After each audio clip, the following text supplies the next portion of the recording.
আমি আসছি financial express পত্রিকা, এটা জাতীয় পত্রিকা ঢাকার। তা আপনারা একটু বলেন যে আপনাদের এখানকার দুর্দশার কথা।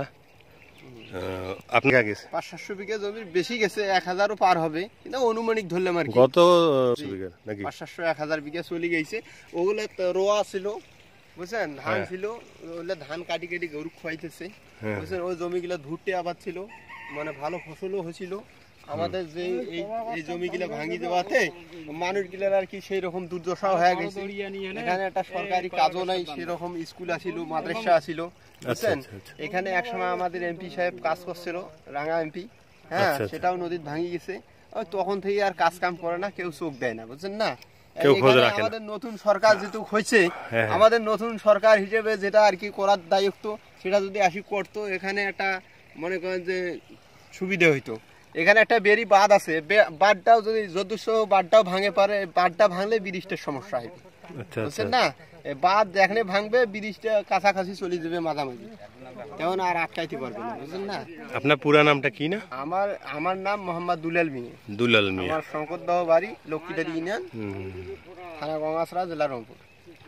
তো এটা সরকারের প্রতি আপনাদের এটা একটা আকুল আবেদন? হ্যাঁ, সরকারের কাছে একটা আকুল আবেদন, না আমাদের এই সময় যদি একটা কাজ করতো, তাহলে আমাদের ব্রিজটাও সমস্যা হইতো না। হ্যাঁ, আর যখন এই ব্রিজের রোডটা ধরবে, তখন অনেক টাকা পয়সার দরকার আছে। হ্যাঁ, এখানে যদি মাটি ঘাটি সুযোগ সুবিধা পাওয়া যাবে, সেটা ওখানে আর পাওয়া যাবে না।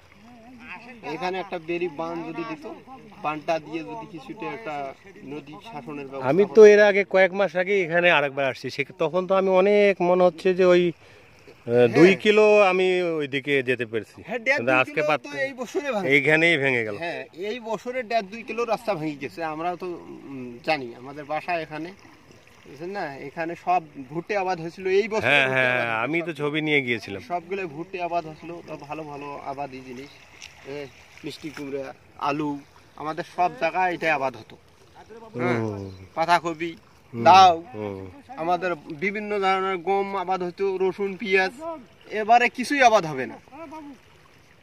আচ্ছা আচ্ছা, এই আবাদের সব ভাঙে যাওয়ার কারণে এখন আবাদেও সমস্যা, আপনাদের ক্ষতিগ্রস্ত। আপনারা ক্ষতিগ্রস্ত, আমাদের জায়গা জমিনও আর নাই, সেভাবে চলতেও পারতেছি না। এখন আগে করছিলাম কৃষি, এখন কর্ম করা লাগে মানুষের বাসায়।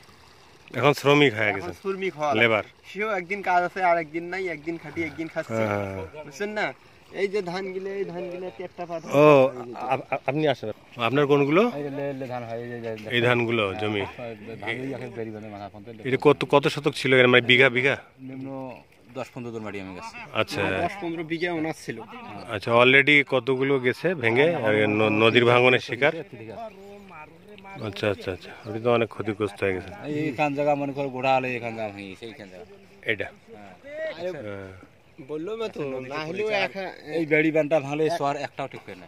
এই বেড়ি বান যেখানে ভাঙবে, তখন ওই মনে করেন যে আমার এখানে 5 নম্বর লক্ষ্মীডেরি পুরো ইউনিয়নে স্কুল মাদ্রাসা যতুলের কাছে সবগুলোর